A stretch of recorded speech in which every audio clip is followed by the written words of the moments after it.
What's up? I'm Dan Fredenberg, and this is another chance encounter. Hey, what's up? I'm Dan Fredenberg. I'm a commercial real estate guy.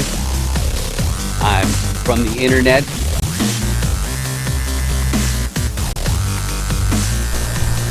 We're seeing more properties like this being built in front of a house that's going to be torn down soon. I understand that there are power lines that are getting kind of close. What's up again? This is Dan Fredenberg, and that there is a commercial real estate building.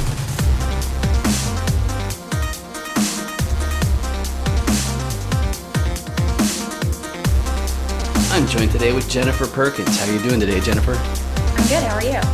Oh, I can't complain, especially because I got my favorite audience member here today with us. I'm so happy about that, right? And why are you here, favorite audience member? Well, these chance encounters, I interview commercial real estate investors. And why am I doing that? It's because we have to. And what am I asking? It's because there are five main motivations that I find distinguish commercial real estate investors from each other. And so I want to find out which one they are. And then the other thing is I got my Dan Does Deals commercial roll die. You can get your own one of these at dandoesdeals.com.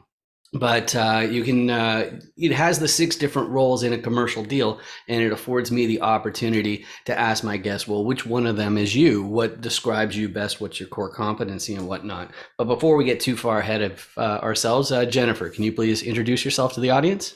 Yeah, so my name is Jennifer Perkins. I am a full-time real estate investor and developer. I work as a team with my husband, who's a general contractor, and we basically look for highest and best use solutions for land or buildings. Our primary focus right now is on self-storage acquisition and development. All right, I love it. So if I hit this magic button right over here, and then I hit that, and then I hit this, we can go through the motivations. I like going through the motivations first because if I'm interviewing somebody who doesn't have a whole lot of experience, then everybody knows why they're motivated to do it, but they don't necessarily know what they're going to do. Again, make sure that you know that you can go to dandoesdeals.com and get your own die printed out and explain it to your friends and family and all that kind of fun stuff. But this part's not available for there. So let's go through these motivations. The first one I found is preserving your purchasing power. And what does that mean? That means you already rely on the cash flow that comes from your assets to make ends meet. But what happens when inflation rears its ugly head? Well, you're going to have to make more acquisitions. Okay. So that is the main reason why a lot of family offices and whatnot, why they're constantly in a buying mode, is to stave off inflation. But that's not me. My big motivation is trading time for wealth. I've got a background in technology. That makes me a high wage earner, high salary earner. But the problem with that is you pay more in tax than anybody else. And that's not so great. So I was thinking, well, how do I pivot to make it so that I'm actually accumulating what's the end goal, which is wealth, in return for my effort and time? So that's what I'm up to. But most of the time I get people saying that they want to fast track their retirement. And what that implies is that they want to take more control of their time. They want to, wind it down a bit. Maybe they want to only work like 1 week a month or like 1 month a year, or just scale back. And that is different from the next two motivations. The first one is they're just plain ambitious. So, they want to buy their entire hometown. They want the biggest yacht in the pier, all that sort of stuff. They want to make sure that their great grandchildren never have to hold a day job. They're also great people to have on a GP team because they're going to keep hustling into their 90s. But the next group, they're also going to be hustling into their 90s because I like to say that they're trying to save the world, but more specifically, they've probably found some sector of society, or maybe it's the environment or animals or something like that, and they realize that if they want to make a real impact on society or those different things, accumulating wealth is by far the most effective vehicle to actually do that. I've heard it said before, is you don't find many librarians' names over top of hospital. So that's why some people pursue wealth instead. So of those 5 motivations, though, Jennifer, what describes you best? What combination of them? Yeah, so I don't really believe in retirement. I want to work as hard as long as I can, to the day that I die. But I do believe in helping as many people as possible, having the greatest impact I possibly can. I love that the value that I add does result in money, because, that's what money is, a transfer of value. But mostly that's why we are highest and best use people, is because we want to figure out, like, how can we solve a problem? How can we turn something that's mediocre into something that's fantastic? I love that. And so you focused on self storage. So I'll tailor the diet a little bit more to that. This is multifamily was what I was thinking about, but it's almost the same. So this is more for the audience's sake than yours, of course. But this should give you a pretty good idea of how commercial real estate works and how my guest fits in it. Okay. So first, I'm going to talk about what a repositioner is. Okay, a repositioner is a person who looks at a lot of different properties. Jennifer, you were mentioning development, so it might just be land, not actual buildings or whatever, but you're going through a bunch of paperwork. And the most important thing, as far as I'm concerned, that a repositioner is doing is they're doing the underwriting, which is a fancy word for doing the math.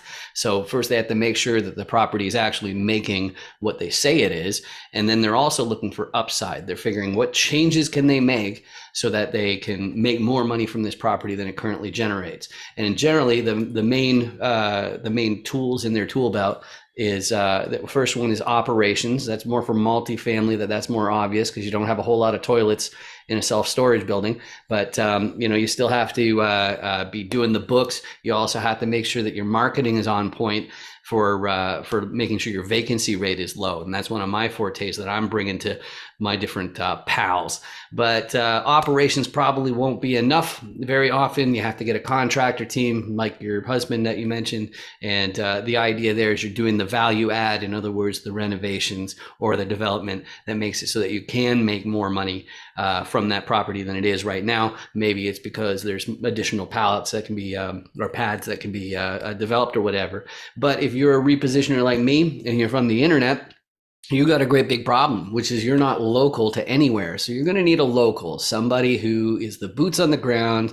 They can make sure that the contractor is not cutting corners. They're keeping the schedule, all that kind of stuff. If there's operators, making sure that they're not sloughing the results. But those people appear to be all the owners, but it's not that simple. Of course, the banks are involved, the financiers. Okay, so you're going to be turning around to the financier, say, hey, lend me all this money so I can pick up this property.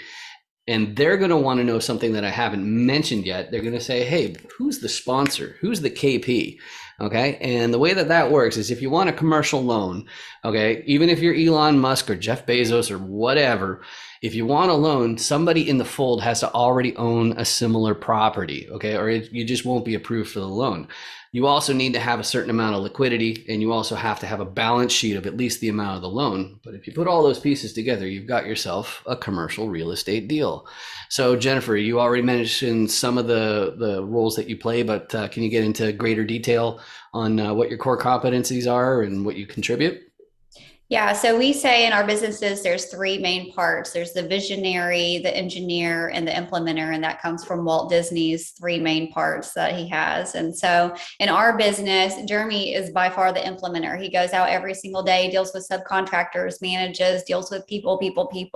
Me, I stay right here where you see me in my office, and I engineer the deals. I look for properties, or I look at the leads that are sent to me, and I do the math, and I figure out where the value add is, or what's the missing piece to the puzzle? What's the problem that we need to solve here? There's always a problem to be solved. And that's what I love to do. So, I'm the value add, the repositioner. And then together we come together on the vision. Where do we want to go? What do we want to see happen here? All right, beautiful. And so the other thing that I want to know before I go back to the die actually is, as far as a buy box goes, in the audience, if somebody is in commercial real estate and they're asking, like, what's your ideal property? They're really looking for three things in general. The first one is geography. So where is it? What states? What counties? Okay, what's the sweetheart locations? Second one is unit count. Okay, so in this case, If you're talking about self-storage, it's still the number of units. So that one's still okay. And then when it comes to class, you got two different words. Well, you got the same word for two different things. Okay, the first one is talking about the condition of the property, and just like in grade school, it's like A class, B class, C class, B minus, whatever. So that's talking about the condition of the building, but the area that it's in is the second meaning of the word class, and that's also ABC. That's proximity to schools, crime rate, stuff like that. So Jennifer, as far as properties that are easier for you to say yes to and more difficult for you to say no to, what you got? Well, the closer it is to where I live, the easier it is going to be for me to say yes. And the more likely I am going to want to look at it and be able to offer more. Even as far out as 3 hours from Nashville, Tennessee, I'm heavily looking in that area for self-storage. I would really prefer that it has at least 100 units. I don't care if it's 100% vacant or 100% full. I'm looking for C class, B class is great too, but I'm definitely not looking for A class properties. That's going to be like a multi-story, fully stabilized, highest rents you can get self-storage. Let's see, the areas, I don't want a war zone, but it doesn't have to be in the luxury part of town either. So proximity to a highway, I'm sure would be big, and then the other one would be ability to expand. Yes. So those are the things that. So I really don't want a facility that can only ever be 100 units. I want to get it up to 500 units. So I'm looking for, I'm looking at the demographics. I'm looking at how the town's growing, like what kind of jobs and employment in the area, things like that. Right. Okay, beautiful. So the next question, one of my favorite things about commercial real estate is everybody's so helpful. And I think it's because nobody is all of the sides of the die at any given time. Okay, you have to have a team to handle certain parts of it once you get beyond a certain size.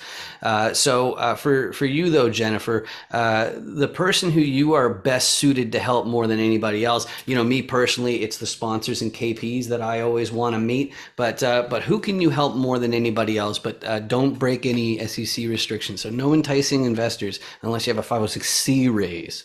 Then you can just go ahead. But yeah, I guess the people that I could probably help the most are people that are looking to get into real estate, bird dogs, wholesalers that have leads and are looking for buyers, qualified, experienced buyers that, they know is going to close on the deal. That, and we've never done a syndication. I am familiar with them, but we're not where we're ready to do that just yet. So there are people that, are hard money lenders or can joint venture with us on different properties like that. If somebody brought me a deal and it wasn't in my area and they wanted to be boots on the ground, then, we could consider joint venturing. We're qualified to get the loan or to bring the money together to take down a project. Beautiful. And we ended up meeting through Facebook. I got to your husband through him, through Facebook. Is Facebook the best way to reach out to you? I spend all my time on LinkedIn, or is there a website that's better? Yes, as a middle-aged woman, Facebook is the best way to reach me. If we don't have a lot of friends in common, send me a message. So I accept your request. And yeah, that's definitely the best way. I'm also on LinkedIn, but I don't get on there very often. And there's so many messages in my inbox that I would probably never see a message on there. Right. Okay, cool. And so that's how to reach out to you. I've only got one other thing, which is actually for you in the audience there, which is if you look under my left hand, you'll see this awful red button. It's really, really like, and the only way to get rid of this terrible button is just clicking on it, and it'll turn into a gray button, and it's much nicer. Okay, it's like the red, it's so angry, and it's like, so you should click on it because it's free too, and it has this magical power, which means that YouTube starts to pay for these videos instead of me. And that's cool, right? So please do that. There's no credit card or silliness with that. And all it really means is that my videos might show up in your list of suggestions, but there's no even guarantee of that. But even just by hitting that, you've done me an enormous favor, so don't feel obligated or anything like that. But Jennifer, you've also done me an enormous favor by joining me today. This has been great getting to know you. Thank you for having me. Awesome. Thanks. I just want to tell you, because I've actually seen your website, Real Estate is a Scam, before, and I loved it. Oh, cool. Yeah, because I think it's really so spot on. There's good stuff, bad stuff in every industry. Yeah, make sure you subscribe, like, and hit that notification bell. For Dan the Man. And thank you. Turn that subscribe button from red like his beard to gray like his beard will be. So I met Dan through some networking groups for real estate investing. He's a great guy from what I know about him. He's very ambitious, and he makes it easy to come on with his questions and has a great setup. It's easy, it's clear, concise, and I'd recommend going on his interviews for anyone that's considering it.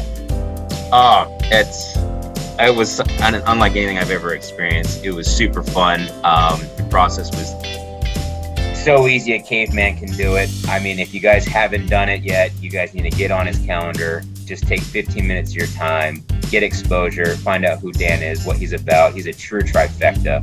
And if you don't know who he is, get in touch with him. Google his name, find him on LinkedIn, do whatever you can. Just reach out to him. So I really appreciate the format. Like I've told you a couple times before, I think it's really great because me personally, I'm very long-winded. I have to purposefully make things more concise, but the way I take things in is I definitely prefer things to be concise and straight to the point and concentrated. And the chance encounters really do that great for individuals. So you can get a good grasp on who they are, what do they do, why do they do it, what space do they operate in. That's why I love chance encounters.